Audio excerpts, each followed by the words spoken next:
It's great to be here in Montreal, Canada. So today there's another global climate strike.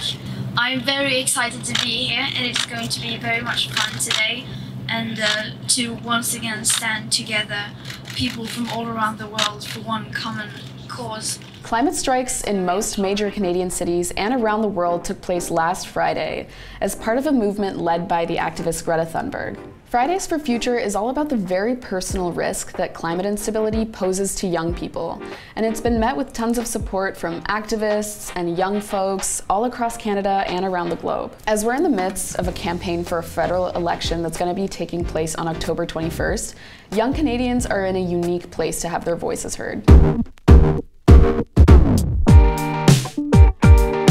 Montreal was the center of the climate march, with 3 federal party leaders attending the strike, and even Greta Thunberg herself showing up. Montreal saw a massive turnout, with over 500,000 people showing up to strike. The whole city welcomed the strike, with free public transport and bike rentals. Even families came out to strike. Trudeau also participated in the climate strike after a week of announcements of climate policies, including tax cuts for clean tech businesses and grants and loans to make houses more energy efficient. But he was not met with such a warm reception. Many questioned the purchase of the Trans Mountain pipeline, and in response, Trudeau announced that a re-elected Liberal government would plant 2 billion trees in order to reach Canada's emissions target reduction. People also questioned what the Prime Minister was protesting, his own government. One man was also arrested for attempting to throw an egg at the Prime Minister. At the end of the march, Greta addressed the 500,000 protesters and spoke about the urgency of climate change. We marched for a living planet and a safe future for everyone. We spoke the science and demanded that the people in power would listen to and act on the science. But our political leaders didn't listen.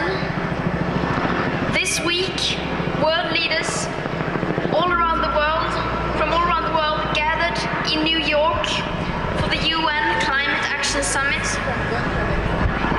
They disappointed us once again with their empty words and insufficient plans.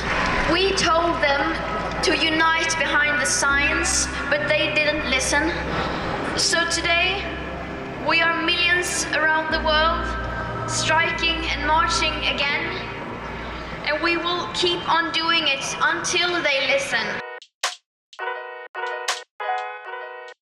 In Toronto, at least 20,000 people showed up for the climate strike, but there were no federal party leaders or marquee guests slated to appear.